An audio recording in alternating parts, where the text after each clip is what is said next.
সকালবেলা ভিডিও করেছিলাম, তোমাদের বললাম যে আমার শরীরটা ভালো নেই।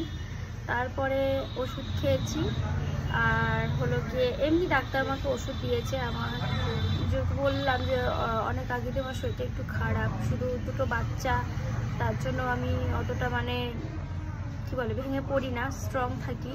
যেহেতু দুটো বাচ্চা আমার, আর আমার তোজো তো আমাকে ছাড়া থাকতেই চায় না, যেহেতু ফিডিং করে, এই কারণে তাতানকে তাও যে কেউ একটু সামনে নিতে পারে। তারপরে জ্বর হলো, জ্বর হওয়ার পর তো সব বাচ্চাই মা বাবাকে চায়, মাকে বিশেষ করে চায়। তো দেখতে পাচ্ছ আমি এই যে ঘরে শুয়েছিলাম, এখানটা ফুলে গেছে আমার, মানে গায়ে জ্বর এসেছিল।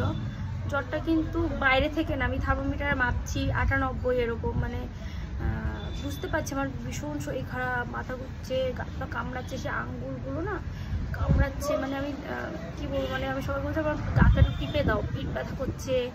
তো আমি এখন আবার দেখছি আমার এই সাইডটা পুরো ফুলে গেছে,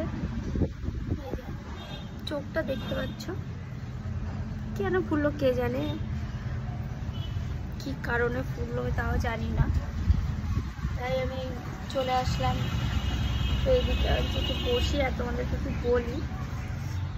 আর এক্ষুনি তোজো তাতানকে ঘুম পড়ালাম।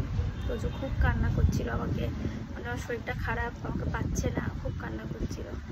তারপরে কাছে নিয়ে এসে একটু খাইয়ে দাইয়ে দিলাম, আর তাতানই ঘুমালো। ভাল লাগছে না আমার। তোমাদের দাদাভাই আবার বাড়িতে গেছে, বাড়িতে কাজ হচ্ছে তার জন্য বাড়িতে গেছে। ফোন করলাম যে তাড়াতাড়ি চলে আসো, এখনো আসছে।